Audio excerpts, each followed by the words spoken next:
Oh, hello there. I didn't see you behind that Star Destroyer. I'm your host, Daniel Ehrenberg.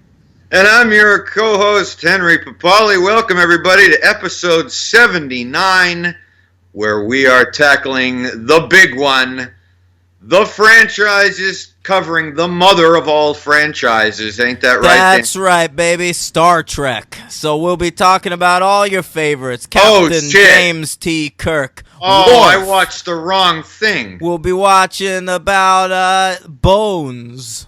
Oh. I watched 12 seasons of Bones to prepare for this podcast. Dan? What? I thought we said Star Wars. Wars? Wars. Pretty sure. Thought we said Wars. What's that? The other Star franchise with the Indiana Jones guy in it and the Blues Brothers girl. Yeah, Jawas. Why did it have to be Jawas? Yeah. We're just kidding, folks. I'm not kidding. I didn't watch Star Wars.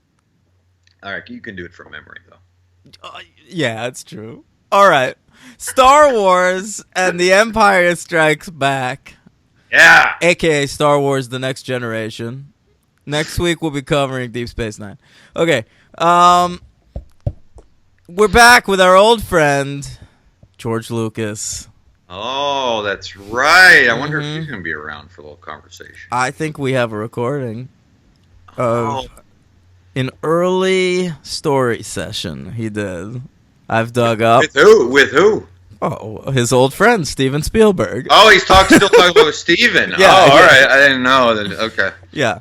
Okay. So we're talking about Star Wars at first. I refuse to refer to it as Star Wars Episode 4, A New Hope. I agree. Even though we enjoy full titles, I agree with you. The original full title of this is simply Star Wars. Star Wars. Yeah.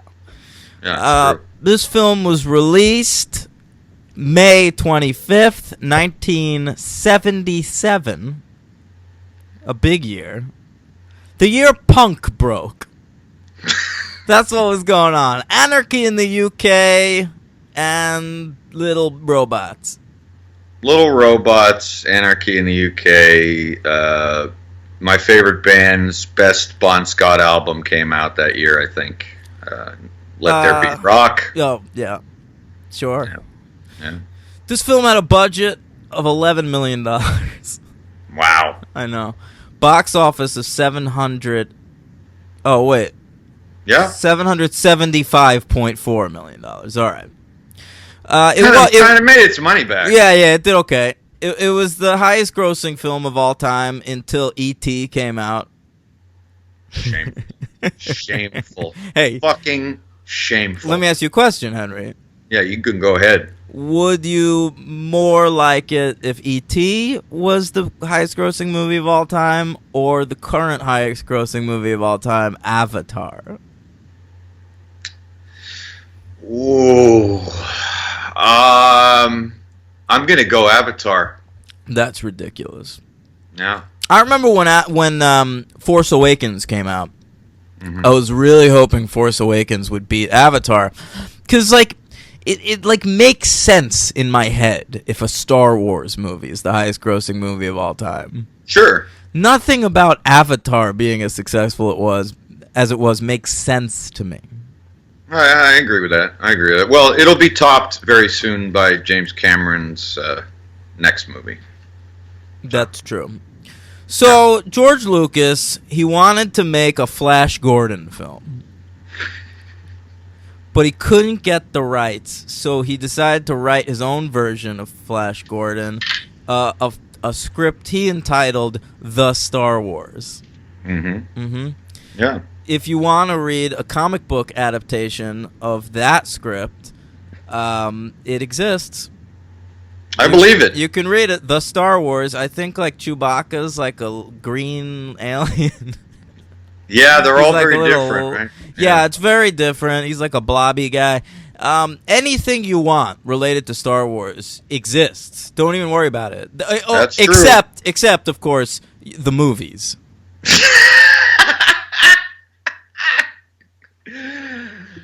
Oh, well, we'll get into that. What did you watch? Oh, my I friend? watched the special edition. It was all I could Alright. find. Really? Yep. Even in streaming land. Well, I happen to own. They put out in 2008. They put the 6 that existed at that time in those 3-pack things, and I think if you recall, when we were roomies, do you remember my collection? It had. I remember griping about it because I thought it was hysterically bullshit.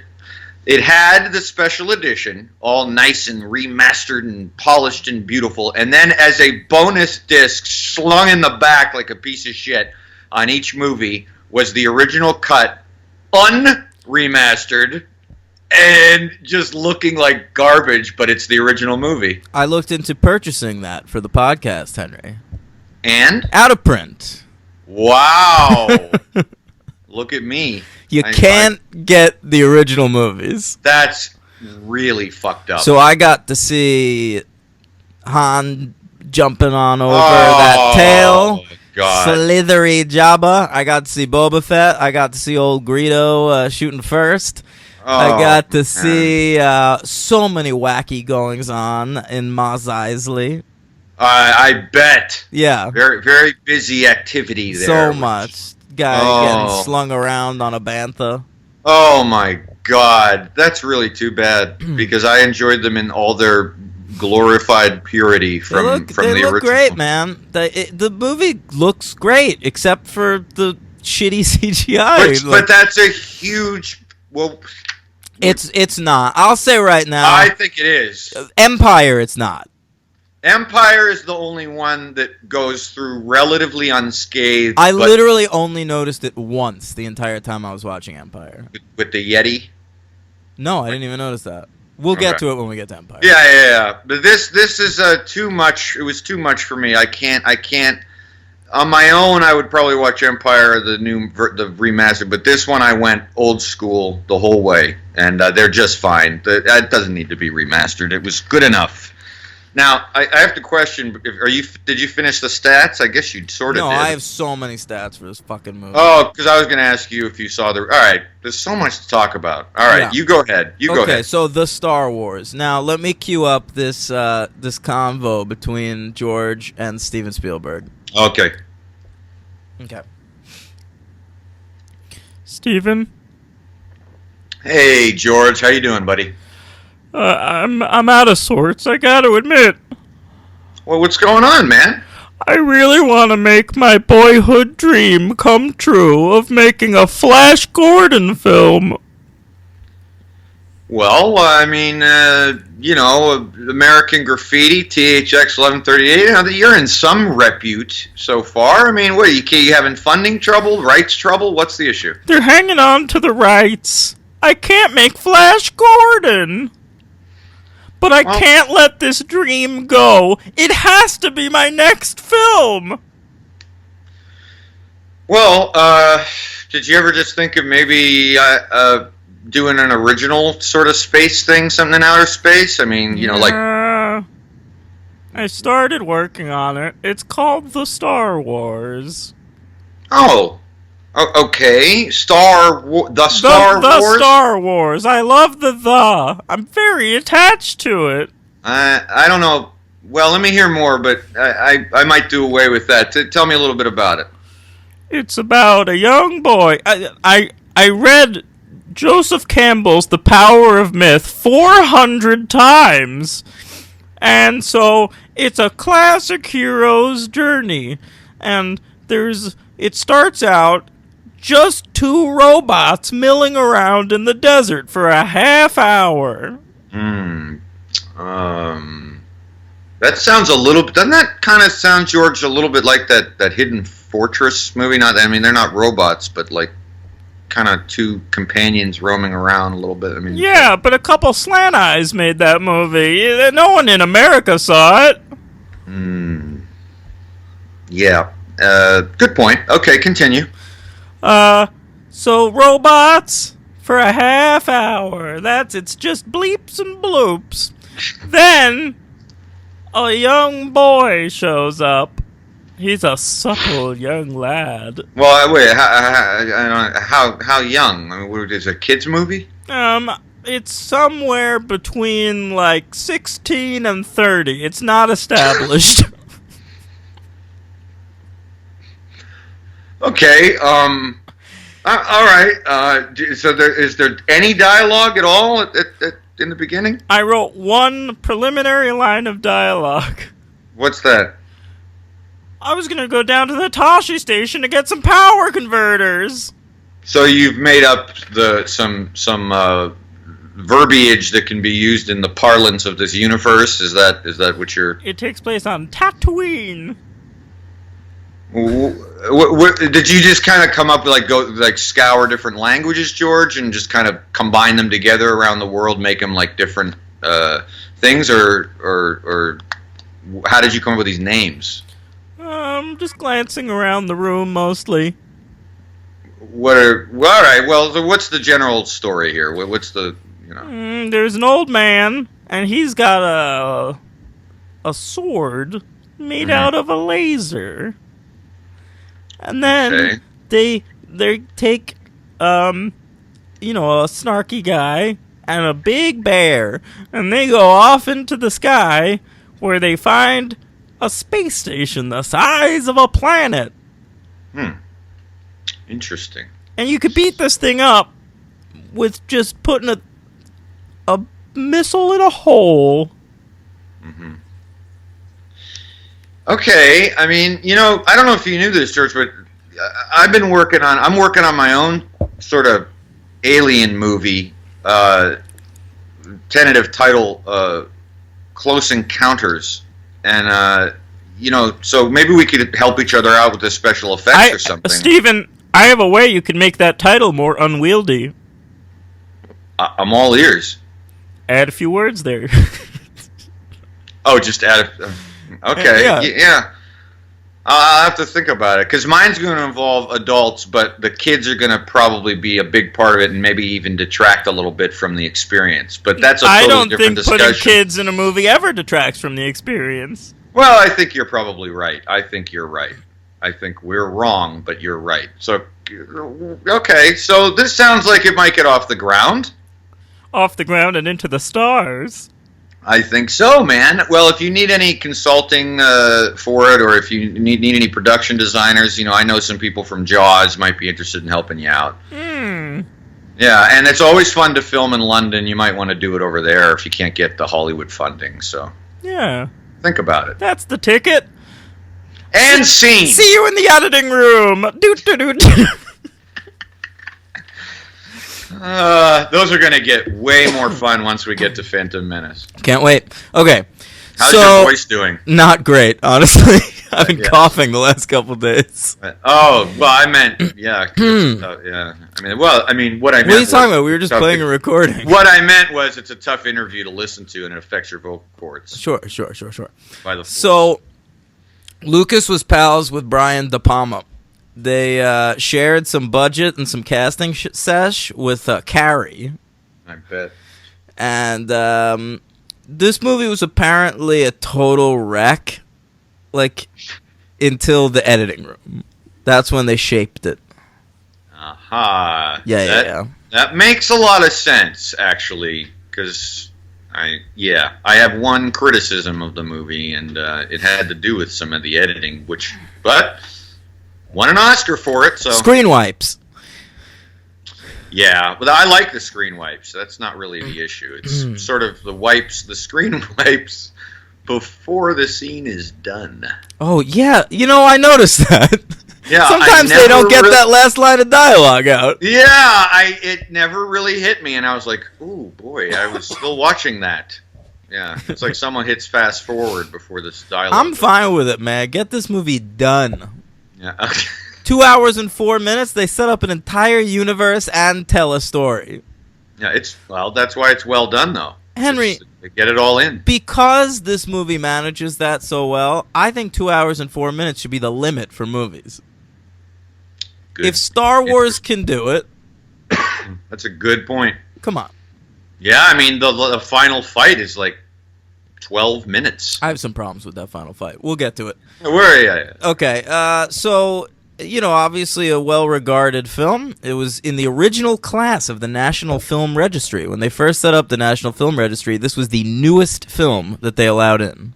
I read that. Yeah. Yeah, that's crazy. The soundtrack is also a part of the National Recording Registry, which I think is the first time we've come to that. In this podcast. Sure. Yeah. Yeah. It was nominated for 10 Oscars. Wow. Mm-hmm. Yeah. It won for score, sound, costumes, art direction, editing, and visual effects. It lost some of the more major Oscars. It lost original screenplay to Annie Hall.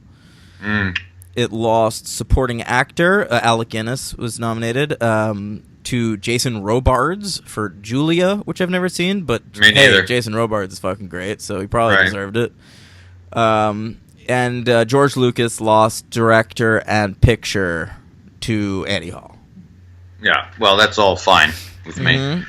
But I have to say, good on you, Academy Awards, for even nominating something like this. That's a big sci-fi blockbuster. They don't usually look at those. Actually, they do more now, a little bit, but A little bit, but not ones that are this like playful. It has to have some. true. It's deep- got to be it has like to be the Inception. Arrival. Yeah, Yeah, it has to be. it's not deeper. The Arrival, man. The Arrival didn't get nominated for any Oscars. Oh, that's right. That's the Sheen joint. Yeah. Yeah. Arrival. Yeah. Yeah. Okay, so this appears on quite a few AFI lists. Let's hear that theme song. Oh, wow. I figured it would come up. So, all right, I got it. Let me cue it up here. Hang on 1 second, okay? I'm ready. AFI. Oh, what? Did you remaster that? I did. I did a little brushing up, and so I wanted to clean up the edges, as they say. Okay. Can I hear it again? Oh, yeah, sure. Hold on 1 second. Yeah, that's no problem at all. Here we go.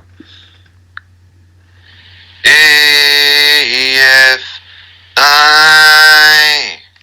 All right, here's your American Film Institute update. Star Wars appeared on quite a few AFI lists. I bet. In the original 1998 Top 100 Movies of All Time list, Star Wars came in at number 15. Ooh. This is 1998 they ranked that? Yeah. The year after the re-release. Yeah. Yeah, it was top of mind. Yeah.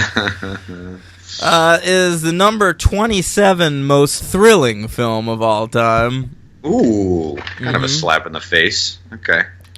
Han... A little slap in the base. I hate Yeah. your guts. Rotten stinking guts.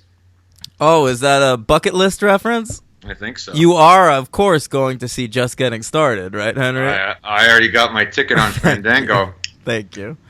Han Solo is the number 14 best hero in the history of film. That's bullshit. Higher? Fucking should be higher, meaning closer to the top, yeah. Han Alright. Solo is fucking great. Come on. Okay. I don't know what else is on there. Yeah, I know. Oh. Because nobody cares to look. No. Number 37 greatest hero of all time is Obi-Wan Kenobi there. Oh, all right. Putting old Ben back there. Yeah. Ben. Yeah. Yeah. It's got the number 8 film quote of all time. Ooh. I didn't write down what it was, but I assume "May the Force be with you."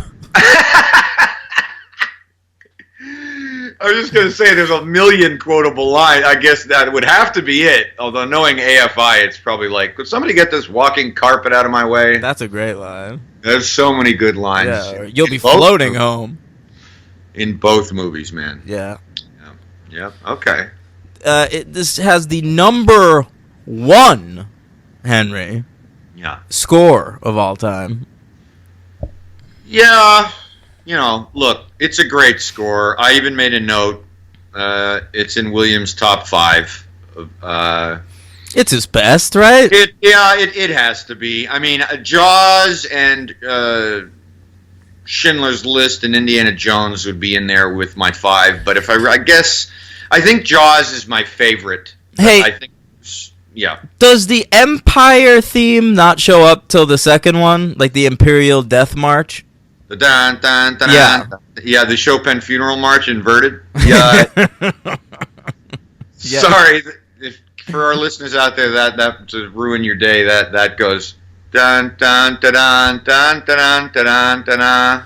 Guys, Henry, I don't care about that. If that kind I of know. thing bothered Nobody me, cares. I'd never be able to listen to Led Zeppelin. That's no, it doesn't bother me either. I don't care because I was going crazy in a fun way because of the original movie. Watching it, all the way through, I was really, really attuned. I think because of this show, to John Williams, and I was listening to every little thing he does in the score, and it's just that's the only that I could tell actual melody that's ripped. But the orchestrations are just, it is hilarious how much he is taking from, let's just say, all the Russians, am I right? Shostakovich? Shostakovich, Prokofiev, Tchaikovsky, Stravinsky, more than anybody. You're right. There's some Firebird going on. Oh there. my God! Yeah. There's Peter and the Wolf. I mean, there is everything. There's Mahler. There's Strauss. There's Holst. Anyway, it's great. It's a great score. It's well employed. It's great. All right. When I met him, I told him all this to his face. No, you didn't. No, I didn't. But I did see him conduct a few times. Yeah. Very nice. All right. So the number His one own, score. His of all own time. music, by the way, Yeah. which I love. If as much as he has his own music. Yeah. Okay. Here's a list we haven't come across yet, Henry. Yeah. The Cheers list. Ooh. This I is think the list that makes you stand up and cheer. All right. So this moment, can I pick the moment? I assume. No, I don't think it's a moment. I think it's movies. Oh. So All right. this is number 39 on the Cheers list. Oh, just okay. They were going out of their minds that year. I don't know. They really were. Wow. Making up shit. All right, so 2008, they redid the 100 movies of all time list, and it actually moved up 2 slots to number 13. Huh. All Yeah. right. Okay. And it also is the number 2 science fiction film of all time. That's totally I fair. didn't look up what number 1 is. Yeah, that's. What do you think it is? 2001, I would hope. Oh, you're probably right. You're probably right. But I don't know. I mean, who knows? It could be fucking Buckaroo Banzai or something. I mean, I don't know. It was, of course, the highest grossing film of 1977. Yeah. I have here that list. We once did this list before, but I did the worldwide grosses. Now I'm going to do the domestic Ooh. grosses, which is a very different list. I'm sure that only two movies. I want everyone to know we did do this list. I don't remember what movie we did it with, but I had only been able to come up with 7 movies 5 or 6 years ago when Dan and I did No, these this lists. is highest grossing I have. I know. Okay. I'm doing a little prelude to my list. I went back and looked at 1977 to just like, come on, Henry, you can come up with 10 fucking movies of that year. I don't know what it is. I couldn't. I'm stuck at 7. So my top 10 is lacking. But anyway, what are the top grossing movies of that year? You have any guesses? Yes. I have 2 guesses. The Spy Who Loved Me. Not on the list. Ooh, boy. All right. Saturday Night Fever. That's number 3. Okay, that's all I got. Number 2. Oh, well, I'll go number 10. Number 10 is a Disney film about some mice. That Fievel thing. No, a different one, actually. Fievel's not Disney. That was like Don Bluth when he like left Disney. Remember that? No, I wasn't alive. Don Bluth was like Disney's man in like the 80s or something. And then he like took off and formed his own label. And American Tail was one of his movies. Oh, yeah, okay. But this is The Rescuers. There is a sequel, The Rescuers Down Under. We could cover it. I saw The Rescuers. I didn't know that was that old. Yeah, 1977. Hey, number 9, Jacqueline Bisset.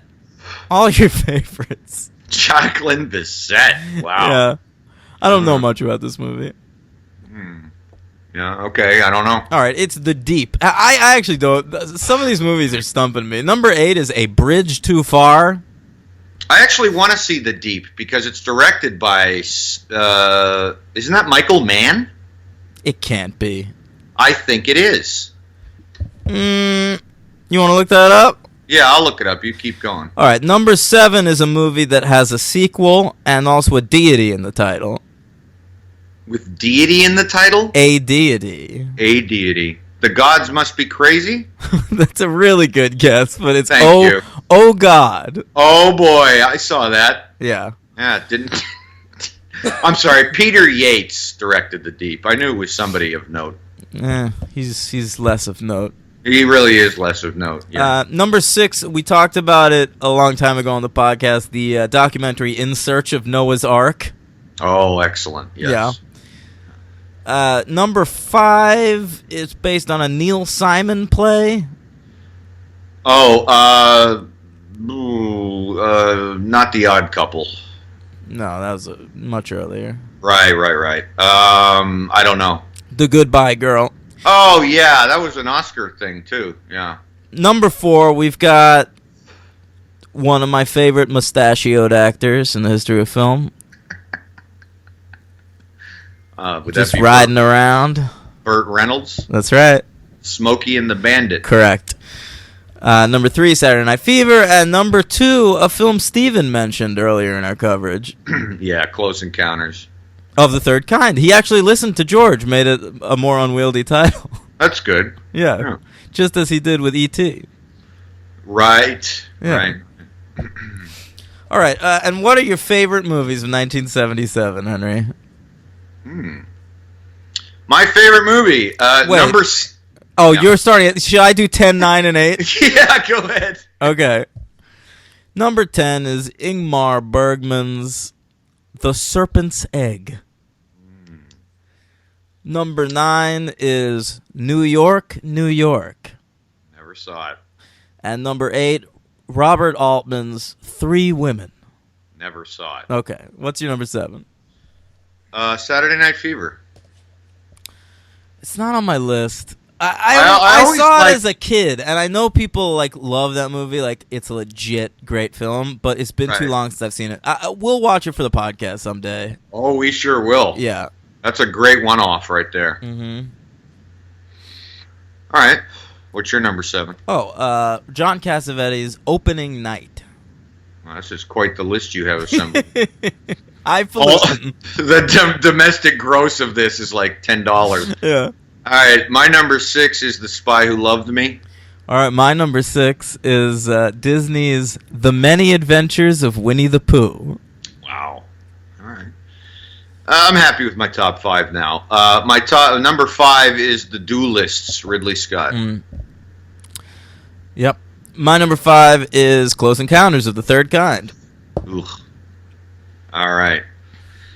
I guess it's safe to say anytime, with the exception of War of the Worlds, Steven Spielberg has aliens visit us, I'm not a fan. I'm down. Yeah, I guess I'm just not into it. Okay. Number 4, William Friedkin's Sorcerer. Ooh, the remake of The Wages of Fear. Which is also a great movie. I've seen Sorcerer since making this list, so that might have popped on there. Yeah. My number 4 is David Lynch's first film, Eraserhead. That is my number 3. My number 3 is Dario Argento's horror classic, Suspiria. Never seen it. My number 2 movie of 1977 is Star Wars. My number 2. Okay, so we're both going to have Star Wars at number 2 and Annie Hall at number 1? You got it. Okay. Yep. All right, let's talk about Star Wars. We start out a long time ago in a galaxy far, far away. And I've talked before, maybe not on the podcast, but in real life, about just how important that title card is for me. I, as you know, Henry, have trouble getting on board with fantasy. Yeah, I'm not the biggest fan myself. Yeah. The main reason I get into Marvel more than DC is Marvel takes place in a recognizable New York whereas DC is much more about a fantasy world. I have a hard time with Lord of the Rings. To me, like I remember when I saw Lord of the Rings for the first time. That has like a voiceover narration, I believe, right away. Fuck if I remember. And it starts off like I remember being psyched to see it. It starts off, it's the land of Middle Earth, and there are orcs over here and elves over here. The hobbits, they have hairy feet and they're over here. And I remember just being like, get me out of here. I'm with you. Game of Thrones, I have a similar problem. I remember tuning into Game of Thrones thinking it was like an alternate Middle Ages, which I can at least get on board with a little bit. Right. But then they were like, nope, it's just a place that could and would never exist, and anything can happen. There are no rules. Yeah, I stuck with that show too long. Yeah. Hey, people love it. I understand why. I see the appeal. But I have a hard time with things like that. For some reason, I haven't had that problem with Star Wars, and it's for two reasons. All right. One is that it takes itself a lot less seriously. Fucking A. It is fun and silly, and you really do spend the first half hour of this movie just with robots. Pretty much. Yeah. And the second reason is a long time ago in a galaxy far, far away. Because all they're doing there is, hey, listen, stop trying to figure this shit out. This takes place fucking forever ago in a place that will never be discovered. So you don't even have to bother. Yeah. Okay. Like, I have a problem with that, like with Blade Runner. Thinking about like the logistics, like when would this have happened? How did we get to this future in only 20 years?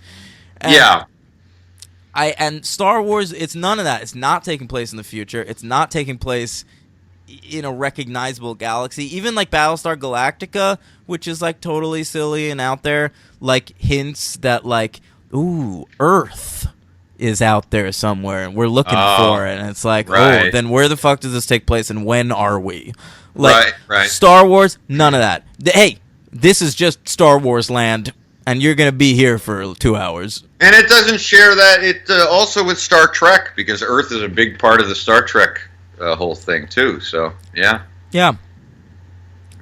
I'm Star Trek. I don't want to talk about it too much. A, because people hate when you compare these two things, and B, because I haven't seen enough of it to have an opinion. No, I was just mentioning it. Yeah. Right. But Star Wars, I mean, it is a superb little B movie. I think you're expected to take it much more seriously now because of the stature of this franchise. I'm nervous to cover this franchise because it's the big one. Right, it is the big one. Yeah. I mean, we waited a long time to do it. There's a lot of other people covering it, but I would have waited longer, frankly. This was a Henry choice, but you know what? It takes me out of my comfort zone a little bit. I can rip on Mannequin with my eyes closed. Like, it's difficult for me to talk about Star Wars, and part of that is because I have a lot of love for Star Wars, but I also am not a purist when it comes to Star Wars. Right.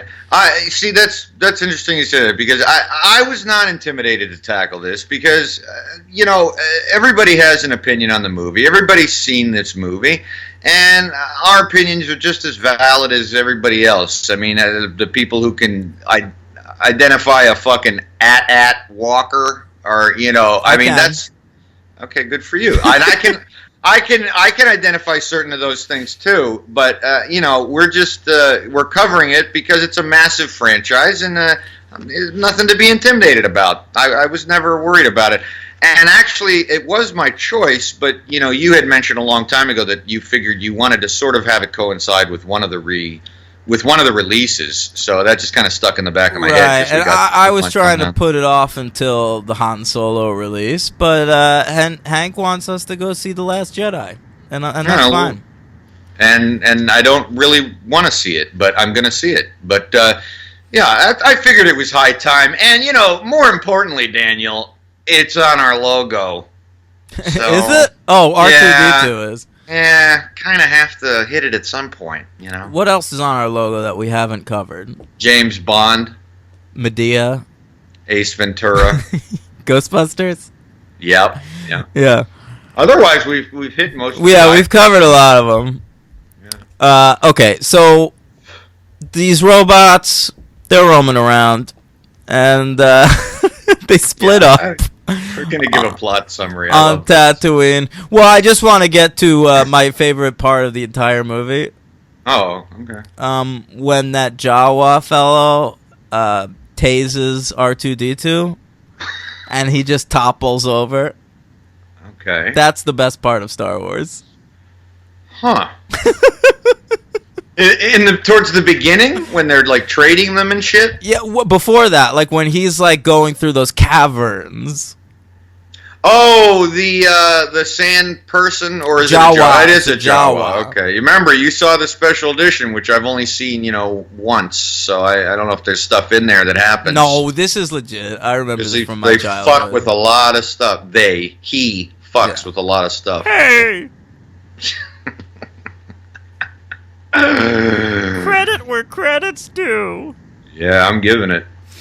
Now, did you see these in the 97 re-release? I in saw the Star theater? Wars for the first time ever in the 1997 re-release. Is that right? Yeah. Wow. Yeah, I You- saw... You didn't have it? You never saw it as a little kid? No, my dad didn't give a shit about it. I just never knew about it, and space didn't appeal to me that much, so it took me a long time to see Star Wars. Yeah, I saw like Back to the Future Oh. years before I saw Star Wars. So, like, when you first saw the movie and you see Jabba the Hutt in it, it's like no big deal to you. You're like, oh, that's a character named Jabba the Hutt. Right, but after I saw them in theaters, and I didn't see Jedi in theaters, I will say that. I saw Star Wars and Empire, and for some reason I like missed Jedi and saw it for the first time on video. But my friend Steven Nuara had the original trilogy VHS tapes, like the original, movies. Yeah. And I borrowed them from him. And I could tell that he didn't care that much about them, so I never mentioned them to him again. I believe I still have those VHS tapes. Well done. Well Yeah. done. Yeah, see, I grew up with these movies. These were as ingrained in me as any movies ever. One of the earliest movie memories, if not the earliest memory, I saw Return of the Jedi in theaters. I would have been 5 years old. And then I saw the 3 re-releases, all in theaters, and I always grew up with them, so they were a big part of my life. I had all the fucking action figures, I had all the big things that they put together and all that shit. So it was a big part of my life.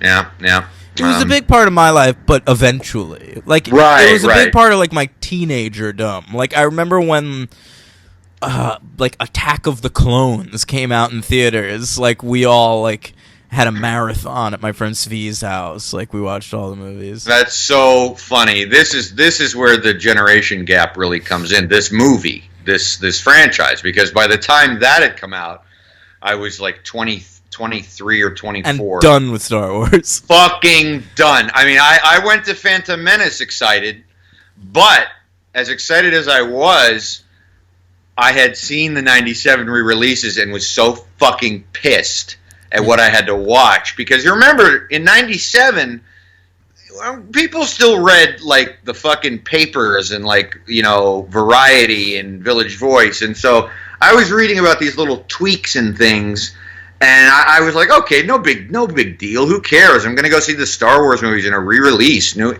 then when I saw them, I was just like, what is happening? I was utterly confused.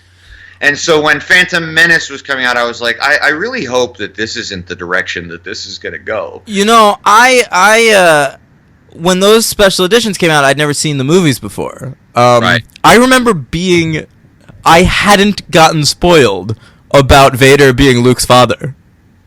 Somehow. Wow. But I remember, like, Entertainment Weekly had a list of all the things that were different. Yeah. And like when I was seeing the movies for the first time, I was really excited that I was seeing the special editions because at the time I was like, "Oh, that's great! I'm seeing them how George Lucas intended them." Of it's course. sort of how you still feel about Blade Runner, Sure, yeah, right? yeah. As an adult, as every Blade Runner fan, yeah. right. Now. So it wasn't until like much later where I was like, oh, a lot of that shit's silly, and that might account for why over the years I've been pretty much, I don't care which version You're more of Star forgiving. Wars I You're watch. way more forgiving. I mean, it doesn't you're affect my enjoyment. right. I mean, you're not even forgiving. You're just indifferent. You don't. Yeah, you're fine. I don't care what version I watch. It doesn't. And I just Jedi. There are right. like 2 things in Jedi that super bother me, but the other 2 I don't really care that much. I just can't do it. I cannot do it. Empire, maybe. The other 2 are unwatchable for me. Yeah, absolutely. Yeah. Okay. What else we got here? Luke. He's a bratty little kid. He wants to play with his friends before he's finished working on whatever sort of fucking farm they live on. It's a moisture farm, Henry. That's right. Sorry. They're farming moisture. Terraforming. Yeah. But he just wants to go to the Hitachi station to pick up some power converters. You can play with your friends when your work is done, Luke. And Uncle Owen and Aunt Beru. So, there's some great stuff here. Mark Hamill is not good in the first movie. No, but agreed. I also think his performance changes so much in subsequent films that it must have been the direction of Lucas, because he's looking for fucking Flash Gordon from this kid. Yeah, I think you're right. That's a good point. He's probably just delivering what Lucas wanted, and then because he does. Obviously, he gets better. To me, the first Star Wars movie is so silly, in a way that I love. Right. The difference between Star Wars and The Empire Strikes Back is like, it's almost like if the only Batman you knew was Adam West, and then you went to go see Tim Burton. Well, for a lot of us, that was how it was. And I think it's to do with, hey, George Lucas was obsessed with special effects. That's what he wanted to do on the second movie. So you got Lawrence Kasdan writing and Irvin Kershner directing, coming off of his best film of his career until The Empire Strikes Back, The Eyes of Laura Mars. Yeah. That's the Faye Dunaway thing, right? Yep. Yeah. But we'll get there. I think Vader is genuinely scary in the first Star Wars movie. Oh, he's great. I mean, are we just going to talk about some scenes now? Yeah, I like anything on the Death Star. Anything. I think Peter Cushing as Grand Moff Tarkin is great. Dynamite. And to me, maybe my favorite shot in the movie is them going into Leia's cell with that crazy ball droid with a fucking hypodermic needle sticking out of it. Yeah, man. And then the door shuts really suddenly, and the camera follows it. That's great. It's fucking great. Really great. That whole the one of the actually, I think in terms of the comedy in the movie, I thought the whole stuff, all the stuff on the Death Star when they go there, when the good guys go there, is very funny. I did not remember how funny it was, just all the, and I'll get more into that during Empire because I laughed out loud several times, which I wasn't remembering. But just all their interactions on the Death Star are fucking great, and the way they try to rescue Leia, and they're just completely fucking it up, and she's so tough and mouthy. It's just great. I mean, that's just really cool. Yeah, you know what I almost never find funny, Henry? What? When one character in a movie can't speak English, but like he has a sidekick that is the only other person that understands what he's saying and has to like translate to everybody else. I almost never find that funny. And yet, the Chewbacca Han dynamic makes God, I love me it. Laugh fucking consistently, like hard, consistently. Love it. And the C-3PO R2-D2 dynamic. I agree. Is not quite totally there, but it makes me laugh pretty consistently. Oh my God, I love when they're trying to get in the garbage chute, and I don't care what you smell down there, just. It's good stuff. I think maybe Peter Mayhew's performance as Chewbacca is underrated. Sure, why not? He has some good physicality. Absolutely. I love the moment where he's playing like crazy stop motion chess with Right. 3PO, right. and he just like leans back. Yeah. It's great. Oh, did you ever notice? I've pretty much noticed this my whole life, and I've always found it very funny and bizarre. But right before Tarkin and Vader destroy Leia's home planet, Which is cold-blooded. I mean, talk about evil. Oh, the Empire in this movie. It's bad stuff, man. Which I don't want to forget about the death of Luke's uncle and aunt. It's like fucking Dark Phoenix in the X-Men comics. Although this came first, so probably Dark Phoenix ripped that off a little bit. It is bad. She is speaking to him about, the plans, and he's interrogating her. And have you noticed that Carrie Fisher, I don't know what's going on, what was happening behind the scenes, she is trying on an English accent for that sequence. I noticed that. There's a little bit of comings and goings of accents in these movies because it's a space opera and we don't know quite where we're going. That's why the second movie... It's very odd. This Empire has such a better handle of, like, a grasp of what the tone is meant to be. Yeah, like she just has you're going to let it slip through your fingers, and then it's gone. It's very, very odd. But also, speaking of one of my favorite scenes in the movie, is the first time that Darth Vader uses his power. Choker? Oh, my God. By It the never way, gets old. Never gets old. Before I forget, the runner in Empire Strikes Back of him, like, replacing his admirals because he keeps choking out when they fail, that is a really dark bit of comedy. It is great. It is You're right. It's funny. It is funny, and I agree. The sense of humor in the movies are what's so good. They all work. It all works. And I want to mention, too, something that always disturbed me. I remember it disturbing me as a kid. It's not so disturbing now because we're also desensitized to this type of thing, but I'm sure in 1977 this was rather graphic. But I always forget when I watch it, when Luke comes back to his home and his aunt and uncle are killed, and you see like their burnt corpses. Yeah. That's like, whoa. Yeah. Like, I mean, I wonder, that choice of that was always strange to me. Like, it's kind of enough that we see their house burnt down, but it's a very powerful moment, but it's very graphic. I mean, it's certainly one of the more graphic sequences in the movie. Along with, by the way, which we totally skipped, Mos Eisley. What, the arm being chopped off? Yeah. Yeah. Wow. Obi-Wan just flat out, like, murders a guy in Mos Eisley. There's blood. I mean, there's blood. It's not a clean, cauterized cut. It's just... If we're going to talk about the Mos Eisley Cantina, Henry. Oh, is it Mos Eisley? What? Like, everyone in the movie I didn't know the pronunciation because everyone in the movie says it differently. Yeah, I know. I think Alec Guinness says Mos Eisley. Half the fucking people in this movie pronounce Leia Leah. So I don't know what we're doing. It doesn't matter. This movie needed a line producer. I think that the Star Wars Cantina band is the greatest invention of George Lucas's career. That song.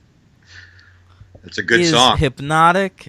Who is it? John Williams? I don't know. That's a great question. Who wrote that fucking song? That is the best part of the music in this movie. I'm sure one of our listeners will know. Someone let me know. Hey, at Space Cadet Juan, let me know that.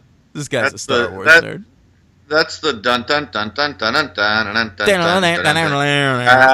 Yeah, like a little bebop and jazz going on there.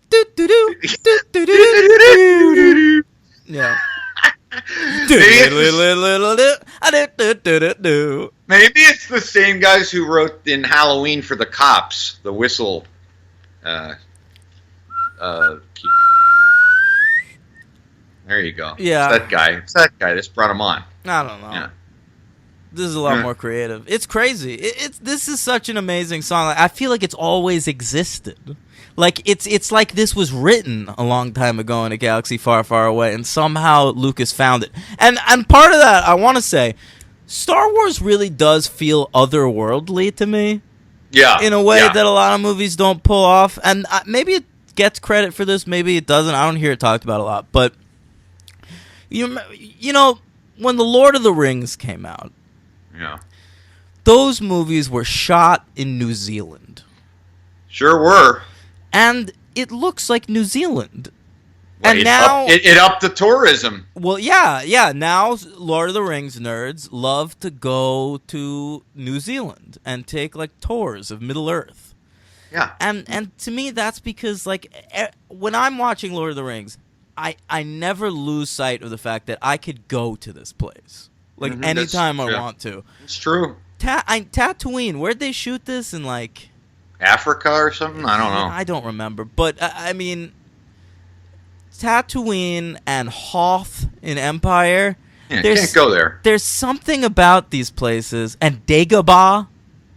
Yeah, like, right. I don't know where the fuck these places are. Like they seem alien to me. I agree. Yeah, good point. You're right. And now, in your version, I'm glad to hear that the music in the jazz band was not altered, because I believe it is totally changed in Jedi in many sequences. Yeah. Well, the Featuring Ewok song changes in Jedi. Yeah, maybe the band does too. I think in Jabba's hut, but we'll get there. In Jabba's hut? Jabba's hut. Jabba the Hutt. Does Jabba the Hutt live in a hut? I don't know. Did I just make that up? I think you 100% did. I like it. Yeah. I'm going to say that from now on. Jabba's hut. Jabba's hut. It's like Pizza the Hut. Right. Spaceballs. Nice. An extremely unfunny movie that I loved when I was a kid. I agree. You can't watch that as a grown-up. It's not funny. No. I loved it as a kid. I loved it. I watched the shit out of it. Yeah, terrible. Yeah. Okay. So, what's going on here? So Han Solo, they get Han Solo in the bar to do it for some money. 45 minutes in, by the way. Oh. I could use Han a little earlier in this movie. Yeah, but he's got such a great entrance, and of course he's a mercenary. He kills the guy searching for him before the guy draws his weapon, right? Not my version. But yeah, I do think Alec Guinness carries the slack until Han shows up. The scene where he presents the lightsaber for the first time to Luke genuinely gives me the chills a little bit. He's fantastic. His reaction shots are great. Oh, know him. He's me. It's so good. Yeah. He's so good. It's like that's a name I haven't heard for a long time. He sounds like fucking Paul McCartney. That is not a bad impression, my friend. Thank you. I'm going to say right now, I've never heard an Alec Guinness impression. That's my Alec Guinness. That's pretty good. We're gonna have to interview him and Yoda together at some point. Have to find them together. I would love it, by the way. Yeah. I think I can do a Yoda pretty good. Well, I know you can do Yoda. Mm-hmm. I think at the end we could do an Alec Guinness, Hayden Christensen, because they're united in Return of the Jedi. That sounds great. Yeah. That sounds great. I love it. Yeah. I love it all. We should have a 10-character interview. Just Jar Jar, everybody coming together. All the greats. When give me Watto. Give me Sebulba. Once we've wrapped the whole thing give me General Grievous. Oh, yep. Yeah. Okay. I could probably do Grievous because I smoke, right? Isn't he like dying of lung cancer, General Grievous? Is he? I think he's the one who's coughing a lot. I think that's Watto. Really? I thought I don't Grievous fucking was know. coughing. We'll find out soon.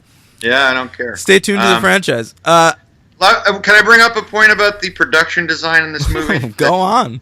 Something I never really noticed. Of course, I noticed the production design, but I never really made the connection with THX 1138, which really works in this movie, and it jumped out at me in the sequence when they Did you catch the reference to THX 1138?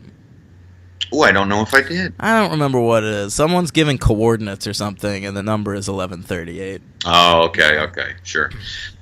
When they're pulled into the tractor beam and they are dressed as stormtroopers, and they go into that room, and all of them are in there together, trying to find out where Leia is, trying to disable the tractor beam, and there's really nothing happening except some dialogue and some whirring, like quiet humming and whirring, and it's just very well staged. It's like very muted. There is, and I'm going to be saying this throughout the 9 weeks we're covering this, there's nothing distracting in the background. There's nothing extraneous happening. And it's brilliantly done. It's just like there's enough happening in the shots that there's just no distractions. Nothing is overdone. And I grabbed that from THX 1138 because that's very much how that movie is. And Lucas keeps it up in this. Yeah, and simple and clean and classic. And clean and a little clunky. Well, that was Lucas's whole thing. He wanted to make like a quote-unquote futuristic movie that felt very lived in. Yeah, which is one of the things I like. Doing that, yeah, I know. Well, he forgot. I mean, because that's what is so great here. Yeah. Anyway. Mm-hmm. Mm-hmm. I will say I have always had a problem with the final, assault. The assault, yeah. Let's hear it. I'm interested in this. Why? Because to me, by far the emotional climax of the film is Obi-Wan and Darth Vader fighting lightsabers. Phenomenal. Great scene. I mean, the fight choreography is really not quite there, especially when compared with the Luke Vader fight in the very next movie. That's right. But it's got emotional stakes, which is more important. Talk about chills. Yeah. And the shots of, and I'm not interrupting, I want you to continue. I'm just saying, the way that is filmed and the decision to show it through also from Luke escaping at the same time as watching it and Ben knowing he's watching, and it's just, yes. If you strike me down, I will return more powerful than ever before. Okay. So that to me is like the crescendo of the film. Sure. And then we get that assault there's that long sequence of them like catching up back at the base. I used a little long. I used to hit womp rats that size with my T-14 back or whatever the fuck. I don't like that line. Yeah. And then there's the long ass fucking assault on the Death Star, and to me the movie's already over. Oh. It's a short sequence, though. It's got some good moments. Han coming back is great. That's incredible. It's great. That's a great. And I like Luke choosing to use the Force. Absolutely. But other than that, frankly, it doesn't have the emotional stakes of the earlier battle. And whenever we get to that part, the movie's over in my mind. I'm waiting for it to end now. Well, another part about that sequence that I love. I actually made a note of it, was I never really paid attention to the awesome sort of relentless pursuit of Vader and his two pilots and how they're flying in that formation. And I always, that's really cool. It kind of brings it up a notch from just a standard starfight. Like the fact that he's fighting in unison out there and he's just will not stop and he's just picking them off one by one. And I'll watch Red Tails if I want to see George Lucas doing that. Fighting in formation. Yeah. And I love the musical cues throughout that sequence, especially when Obi-Wan Kenobi convinces him to let go and fire with his heart and not his mind, and then he shoots it and then pulls away. It's just, that's great. So I see what you're saying. Mm-hmm. It's a long 10 minutes, and I did think it was very funny how the Death Star, in comparison to these other like planets and stuff, is relatively small. But they are fucking flying, I don't know how many miles on this thing, and once they blow it up, they're gone light years away from it in like a second. Yeah. They blow They're it up. flying and they're- along the fucking Marianas Trench, and then Yeah. they're able to get out of there. 2 seconds, they're gone. They're Yeah. light years away from it exploding. It's absurd. great. And then we get the medal ceremony, which is cheesy in all the right ways. Right. And, the music works. It's, yeah. And the part where like who steps out, like R2D2 shows up, and it's Oh, like, yeah, hey, it's all aw, shiny. Hey, there he is. He's all Yeah. shiny, clean. That's my guy. And I want to point out something else I love too that it'll come into play throughout the movies, but I'm sure that Star Wars aficionados are going to be like, yeah, no shit. But I love how it's basically a lot of R2D2 saving everyone's ass, just kind of constantly. Yeah. And I love how that comes back. That's very funny. It just kind of happens, and no one ever really thanks him. He's just kind of this little guy, he's constantly saving everyone, and it's good. He's great. Oh, and the garbage compactor scene, real quick. Great sequence. Yeah. Your imagination. Good stuff. All right, what do you give it? 5 stars. Yeah, me too. Who's your MVP? It was tough. I kind of had 2. Ford and Guinness? No. Ooh. I want to give it to Ford. That's mine. But I'm giving it a tie. I mean, I don't see how, because it's never going to happen again. So I don't see how you don't give it to George Lucas here. I mean, It will never happen again. You're right. right. I have it with George Lucas. It's a great idea. It's the writing and direction. It all works despite problems. It's not a great idea. Okay. And that's the thing. It's a terrible idea. It's just executed as well as it possibly could be. Well, that's well put, and because of that, I have to give it to him for that. Actor-wise, I'm actually going to go Alec Guinness. That's fine. He's fucking great. Deserving that Oscar nomination, I think. Yeah. LVP, I didn't have one. I could be convinced, perhaps, of something. I've got an LVP here. Can I guess? It's partly George Lucas's fault, but I'm giving it to a character. Ooh. I don't know. I really don't know. As you know, George Lucas has contempt towards fat people.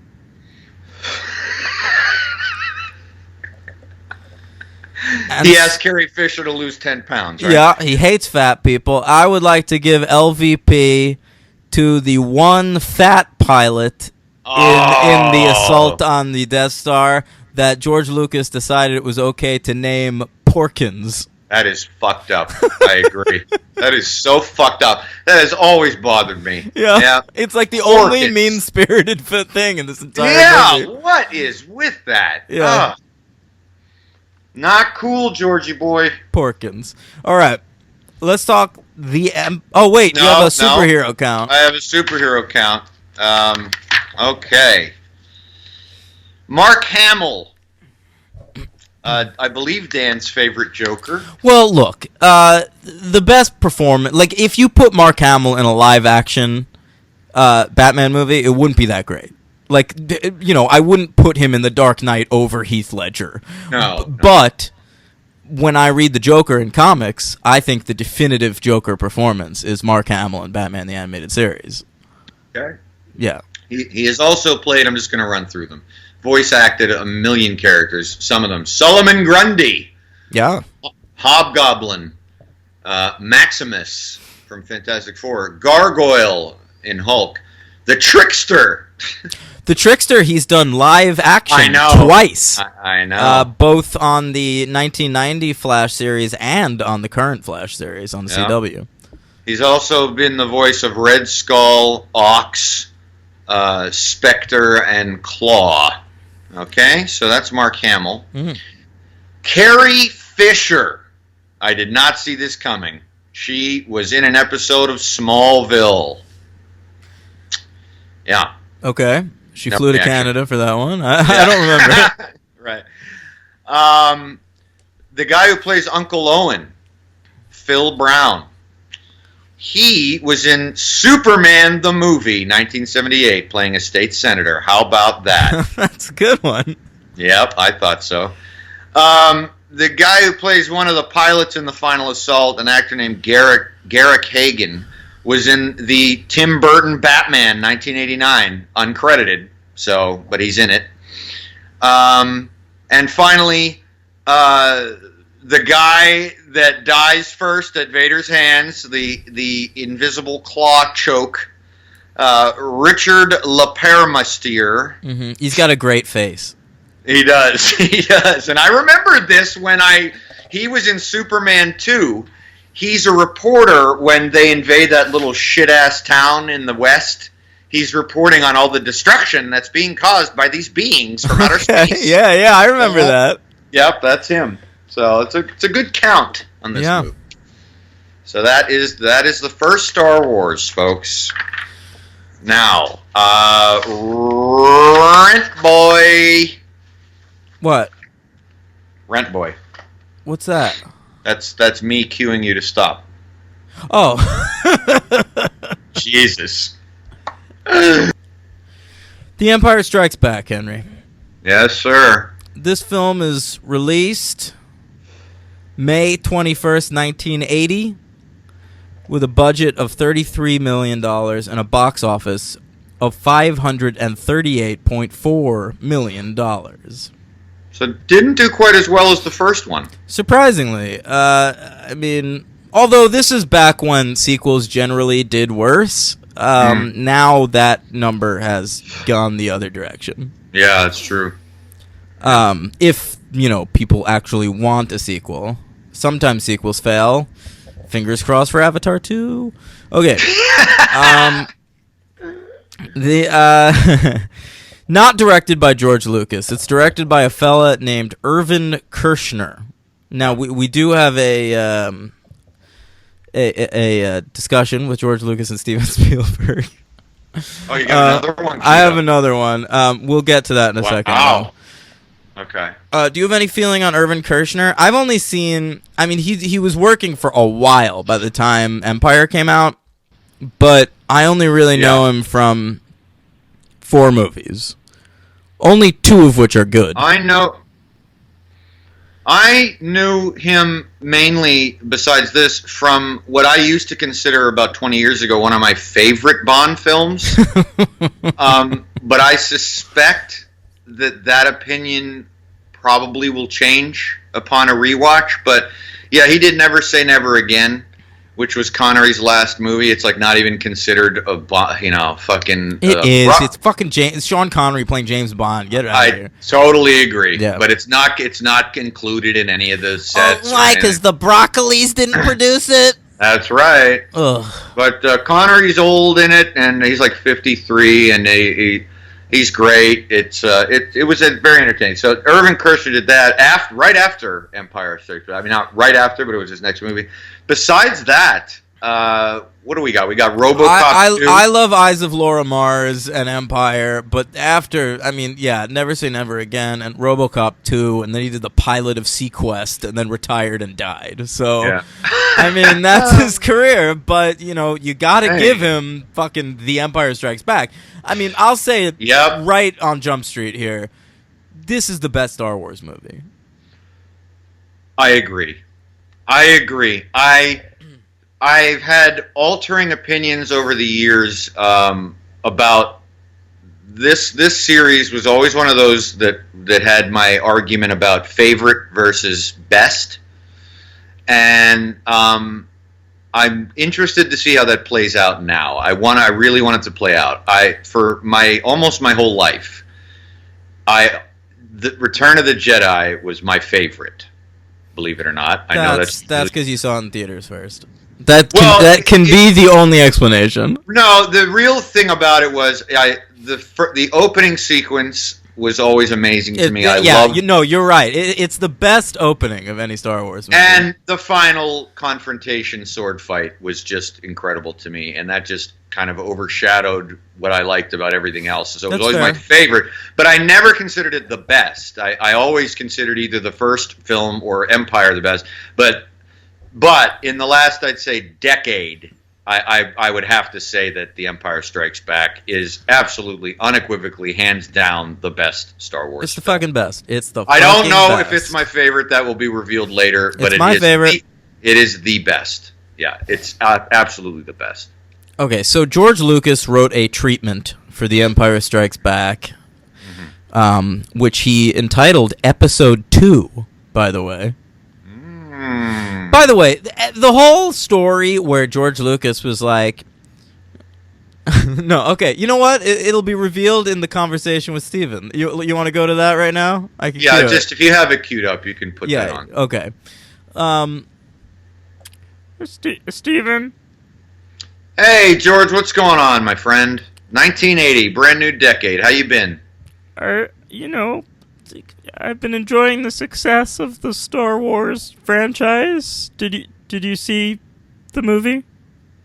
Oh, I did. I was the only one in the theater who actually applauded your rough cut of it. Yeah, but I loved it. Thanks. So we're working on episode 2 right now. I mean episode 5.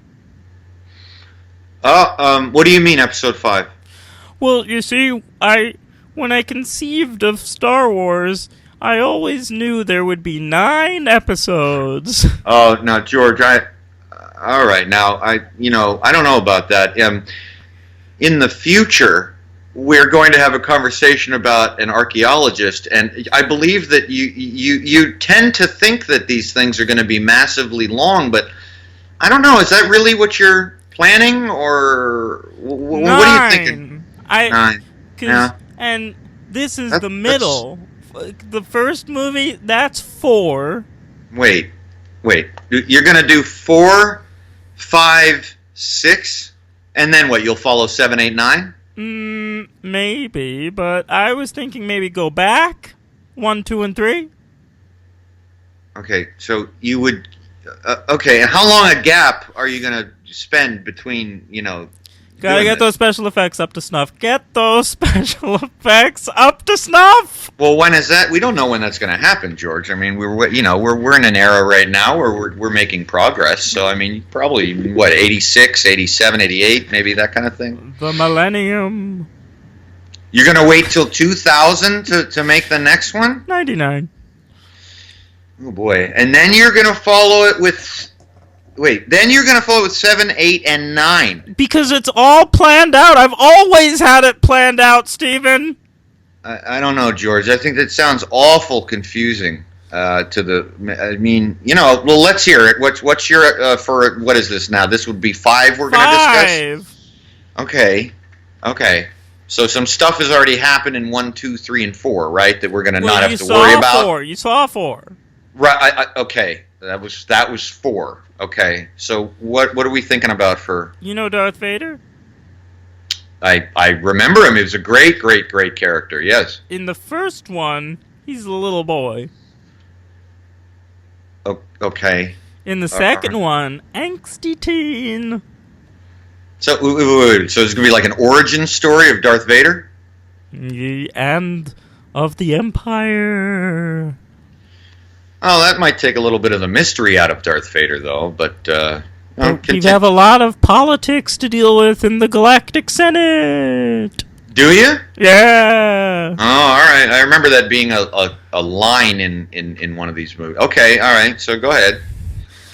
Well, that's the only plan. Listen, I've got it all planned. It's all right up here, Steven. Right. No, I understand that. But so for this next movie, what at the title? What do you think? What do you think you're gonna? You know the Empire? Yeah. That's it? Oh, just the Empire? No, gotta make it more convoluted. It's gonna strike back. Strike back. Right. Okay. So the Empire has struck? It's striking. It's like present tense.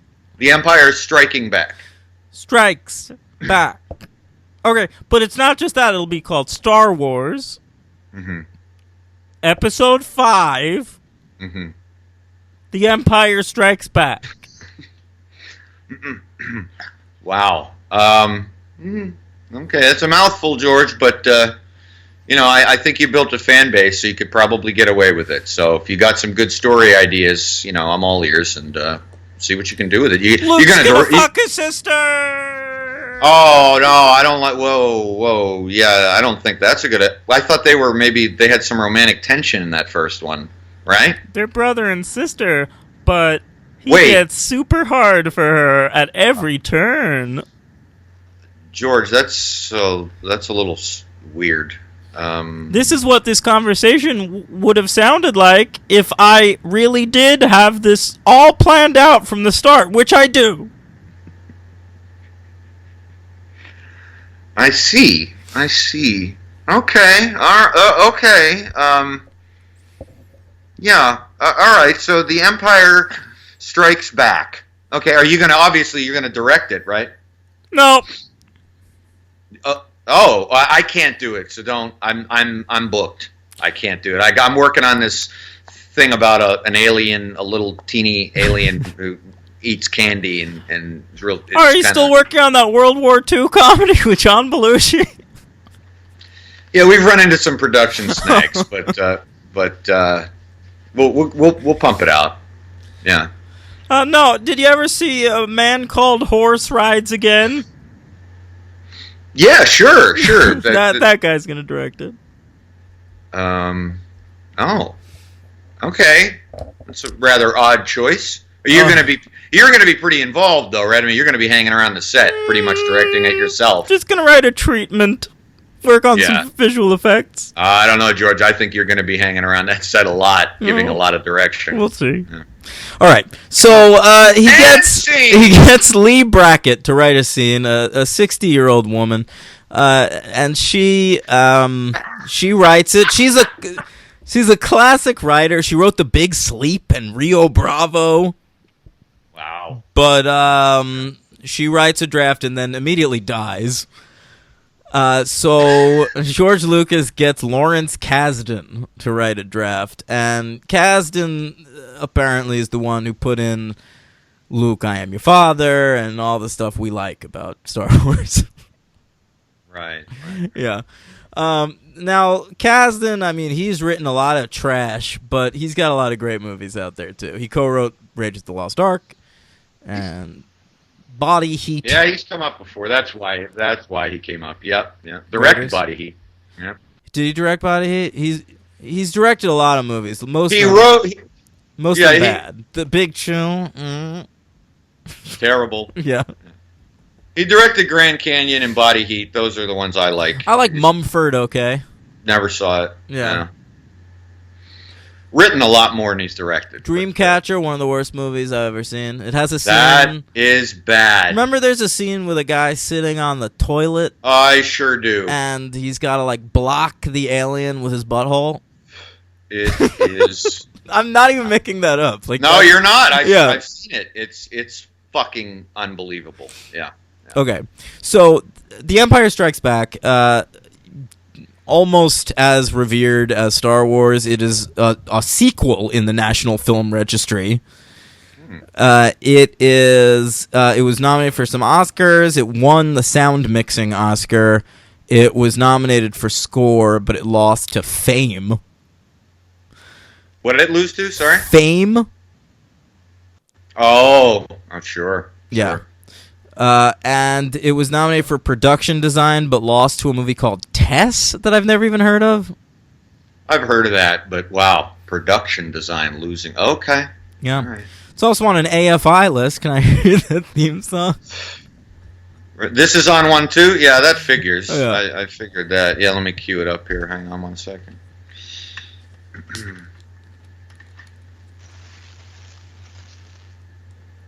Oh yeah, hang on. It's it's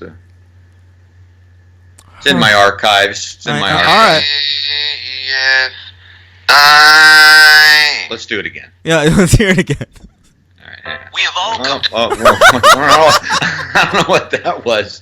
That was when I was cleaning it up. There was some guy talking in the background. Oh man. Here we go.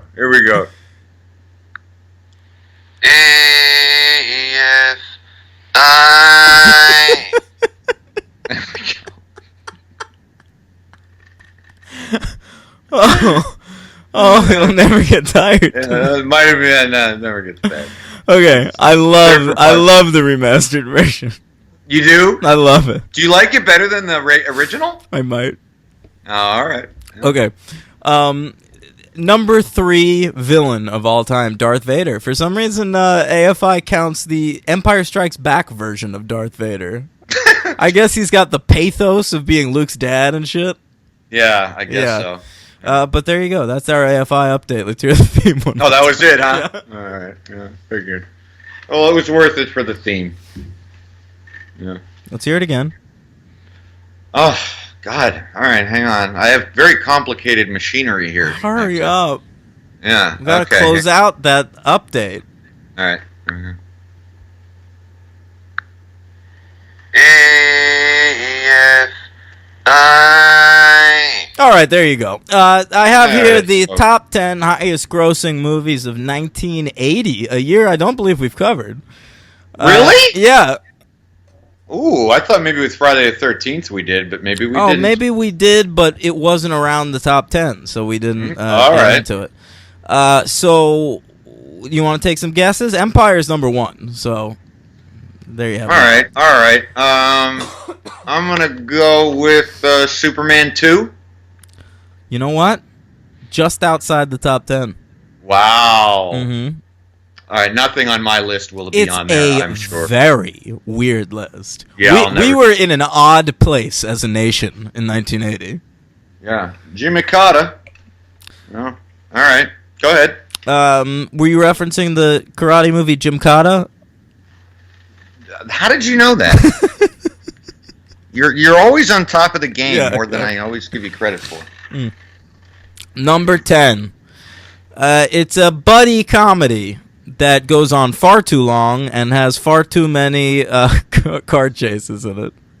Ooh, 1980. I don't know. It's the Blues Brothers. Oh, okay. All right. Number 9, another blue film featuring a supple young woman. 10. It's the Blue Lagoon. Oh, well done. Yeah. Number 8, a sequel to a film that was on the 1977 list. Smokey and the Bandit 2. That's correct. The final one with Burt Reynolds in it.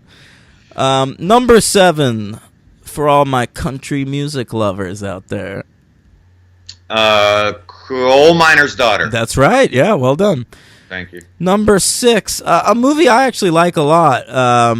That's sort of like a dramedy that features a very charming young actress going to war.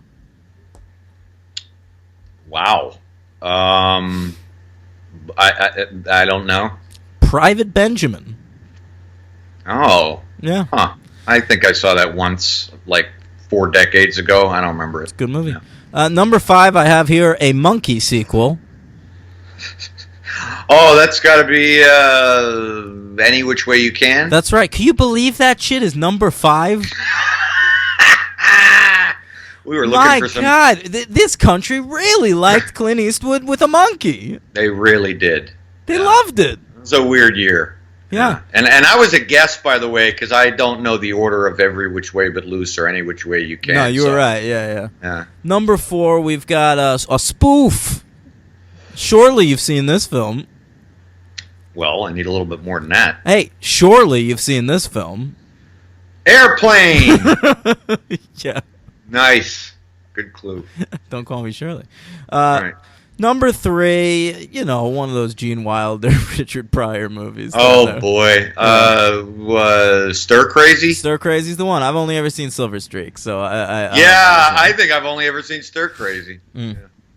And number 2, the number 2 movie.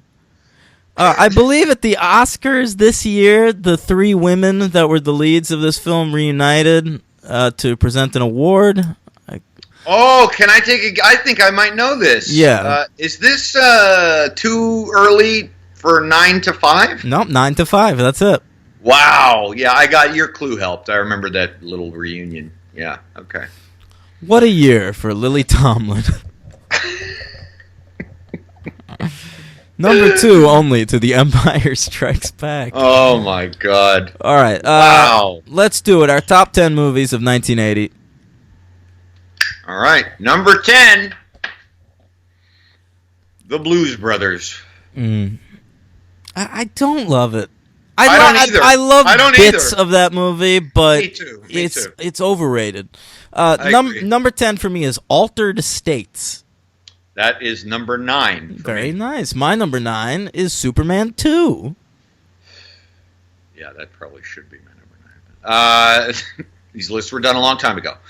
Number 8, Dressed to Kill. I was swallowing seltzer. My number 8 is Mad Max. Change, my friend. A change. I looked that up. That was on my list, and I had to take it off. We made a very big Was mistake. it released in Australia that year or something? It was never in 1980. That movie was not. It was not. It's a 79 movie through and through. Okay. I don't know what we were looking at. That is not. Yeah. All right. I'm not changing it now, but I will next time we do 1980. Yeah, I had to. So that's not on my list. Yep. It's 79. Okay. So my number 7 is Stardust Memories. Very nice. My number 7 is the criminally underrated Michael Cimino epic, Heaven's Gate. Never seen by me. Great movie. Is it really? I love it. Oh, all right. Mm-hmm. Number 6, The Elephant Man. My number 6 is Brian De Palma's Dressed to Kill. Okay. My number 5 is Superman 2. Okay. That'd be lower. My number 5 is The Elephant Man. Okay. Wow, my number 4 movie is The Empire Strikes Back. I will say that my top 4 this year is just powerhouse after powerhouse. So, Well, mine sort of is too, I think, but yeah. Go ahead. So my number 4 movie is The Shining. Yeah, sure. My number 3 movie, a movie you hate, but I always have loved, Ordinary People. Yeah, man. I have a book problem with that movie. I know. Yeah, it's one of my favorite novels of all time, and I didn't care for what they did with it in the movie. Yeah. Not that it's a badly made movie or anything. I just could never get into it. My number 3 is The Empire Strikes Back. Okay. My number 2 movie of 1980 is The Shining. My number 2 is Stardust Memories. Wow. Mhm. Okay. And I'm sure we both have the same number 1 movie. It is Raging Bull. Correct. Yeah, that's the best. Yep. Possibly Scorsese's best movie. Possibly. Yeah, up there. Yep. All right, Empire. Let's get into it. Let's do it. A long time ago in a galaxy far, far away. All right, so it starts on Hoth, the ice planet, and Luke is captured by an abominable snowman and a Wampa. And he uses the Force to get out of there. They're riding around on Tauntauns. I will say that my favorite moment in Empire, like my favorite moment in Star Wars, is just a ridiculous thing falling down. And my favorite moment in all of Star Wars is when R2-D2 gets tased and collapses. My favorite moment in The Empire Strikes Back is when that fucking Tauntaun just dies in the snow. Yeah. And just topples over.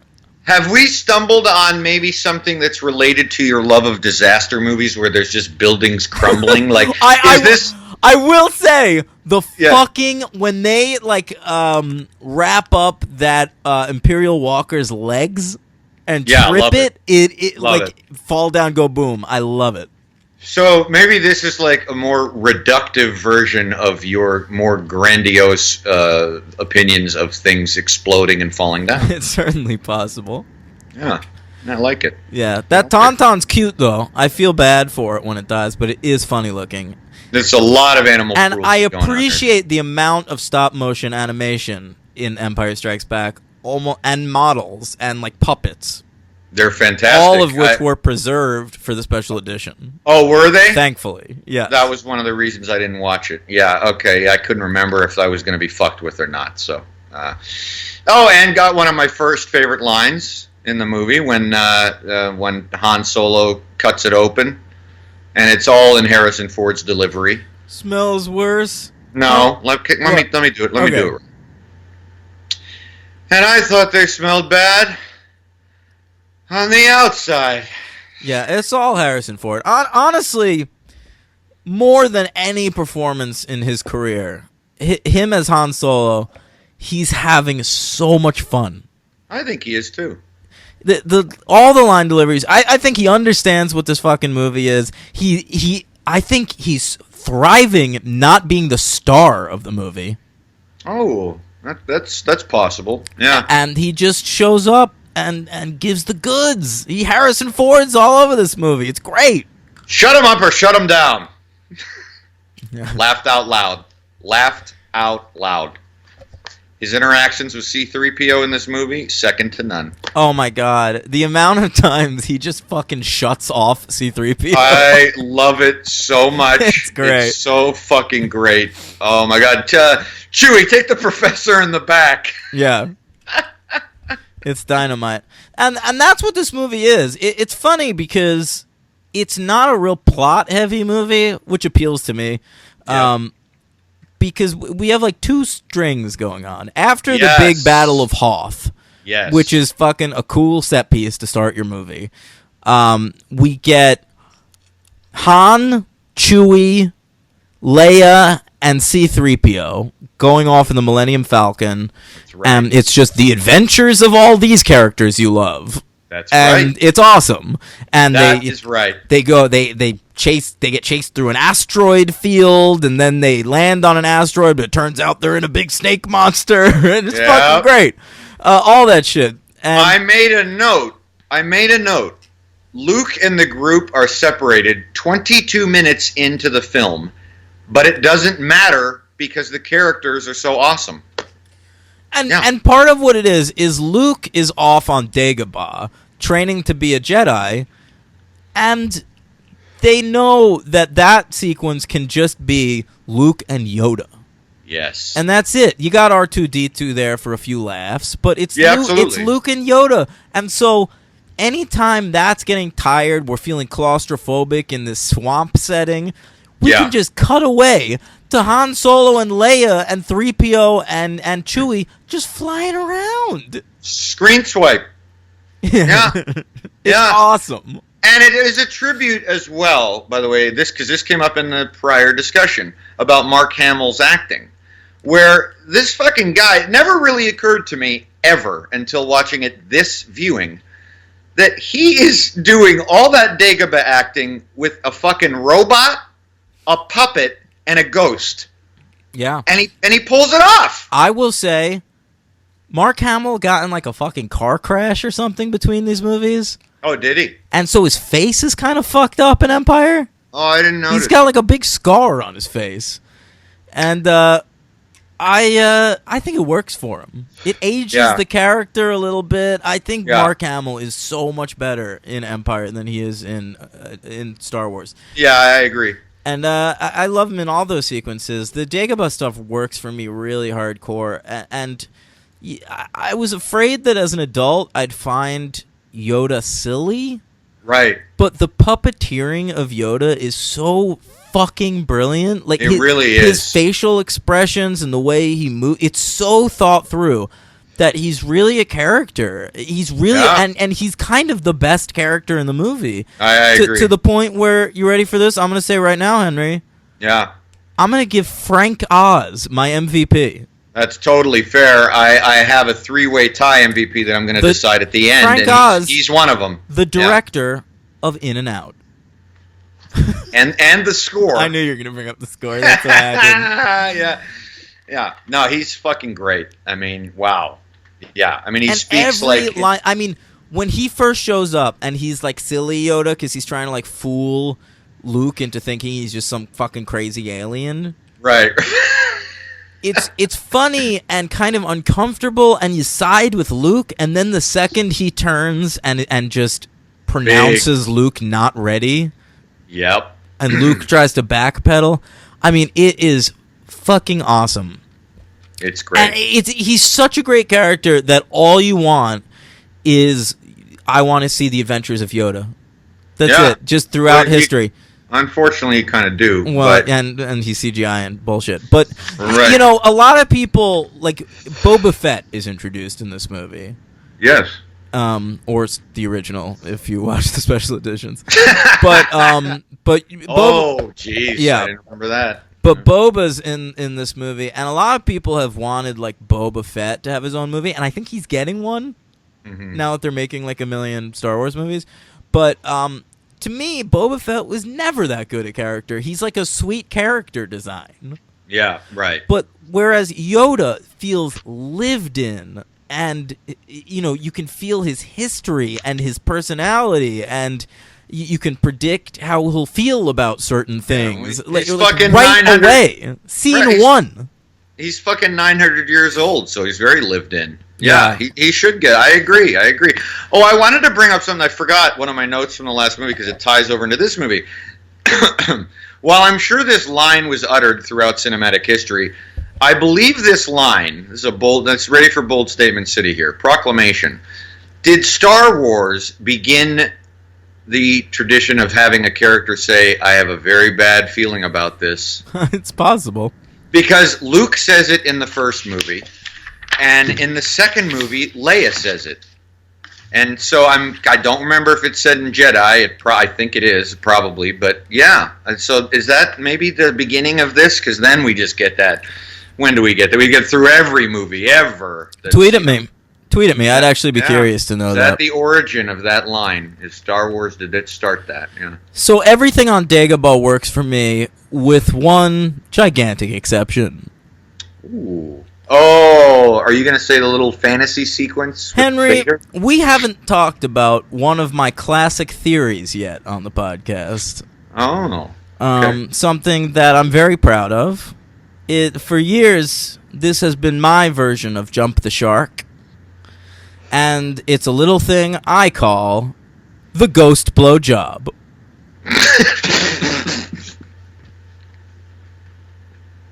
All right, now I know Ghostbusters has it.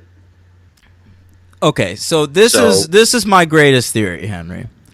It's what I call a scene in an otherwise perfect movie that is really shitty. Just the one shitty element of an otherwise great movie.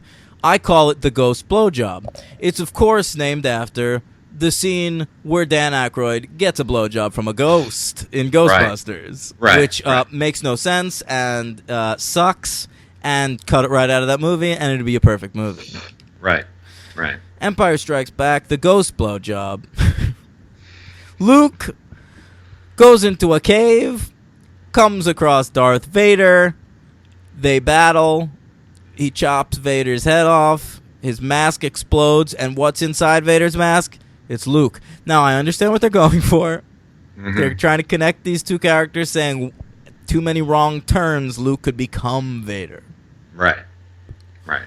But Okay. it's dime store psychology, and it's fucking stupid. Well, okay. The first part of your sentence, I agree with. I mean, there's a lot of dime store psychology. I mean, there's a lot of inverted samurai. Did you hear I read Joseph Campbell? Yeah, I did. I caught that in the excerpt of the interview you played. But yeah, I mean, there's a lot of dime store samurai stuff. There's a lot of Confucianism. There's a lot of, inverting words, but it's great because of the way Yoda speaks. It works. The second part of what you said, I don't agree with. I don't think it's stupid. It's very strange. It's not necessary. I'll say that. I forget it's in this movie every time I watch it, and every time it Yeah, I happens, did I'm too. like, what? I did. Yeah, it's a little bit of a Scooby-Doo head turn. Whoop! It's the very ghost odd. blowjob of Empire Strikes Back. Now, Please spread that term, gang. Hashtag ghost blowjobs. What are your ghost blowjobs in films? Let me know. At Low Stakes Daniel. Or at Pod Right, Franchise. sure. All right. So everything converges on Cloud City, which looks baller. That is the one part of the special edition that sucks, is there's like an establishing shot of Cloud City with like a plane flying around the city, and it's like, look at what we can see. It's crazy looking. It sucks. But all the other shit, man. And if I wasn't giving MVP to Frank Oz, here's my man, Billy T. Williams. Yeah, straight off of the TV Dirty Dancing special. Oh, that's right. Yeah, we've covered Billy D. Colt 45, it packs a punch. I love... Oh, right. I love Billy D. Williams, and he's so good in this. I love Lando Calrissian. Again, a character I would like to see an entire movie about. Aren't they doing that? Well, they're doing a Han Solo movie, and Donald Glover is going to be playing Lando Calrissian, which should be awesome. Okay. Yeah. Yeah, and also I want to mention, this is a cool part of the movie, too. You actually get to see for the first time that Darth Vader is... You see him, like, exposed a little bit. You see the back of his head. You know, you remember that? That's a cool shot. Yeah, I guess people at the time thought he might be a droid. That was a theory that was floating around. Sure. You also learn that Darth Vader does yoga, because both times he's interrupted from his little pod, his little man cave. He's seated cross-legged. You know, I thought the same thing when that fucking pod opened. Not yoga, but man cave. Yeah. He's got a little man cave in the fucking, Empire Star Destroyer. When you think about it, this little egg opens and it's got like a TV. It looks like the fucking, the King of Queens like living in there or something. He's got to have some me time because, I mean, he's just surrounded by inept stormtroopers and inept generals. He's got to decompress somehow. So he goes in there, takes his mask off. That's why he sounds so irritated when, one of them bothers him. What is it, General? I'm jerking it. I'm listening to Peter Frampton right now. I'm watching the Chargers game. He would be a Chargers fan, right? Yeah, the lightning bolt. Sure. Oh boy. Tweet at Dan, what else could Darth Vader be doing in there? Hashtag what is Vader up to? Yo, hashtag what is Vader up to? Hashtag ghost blowjob. Let me know at Low Stakes Daniel and Pod Franchise.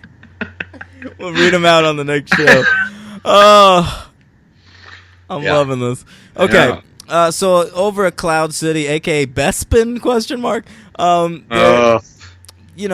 Vader's there.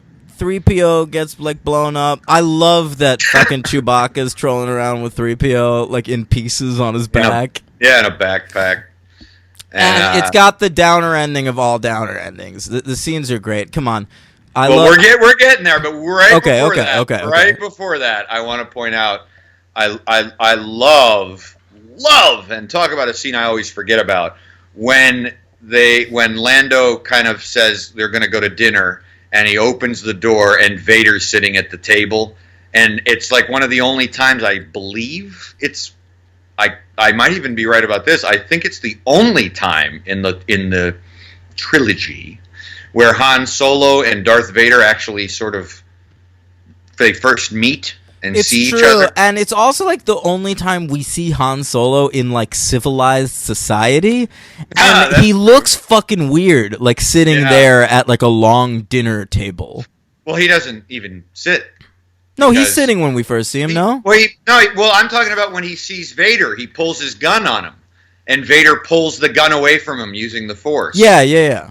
He's never seated with Vader. He's sitting... No, I'm talking about Vader in civilized society. He's like sitting there at like a Vader, fucking... Yes. He's sitting there at this long dinner table, like wearing his full gear and shit. Right. It is really unnerving. It is very unnerving, but it's a great little sequence when he pulls the gun away from Han, which then leads to my favorite sequence in the entire movie. Maybe a contender, not a maybe, is a contender for my favorite sequence in the entire. I Love You, I Know. Yep. That is great. Starting with the set design in that carbon chamber.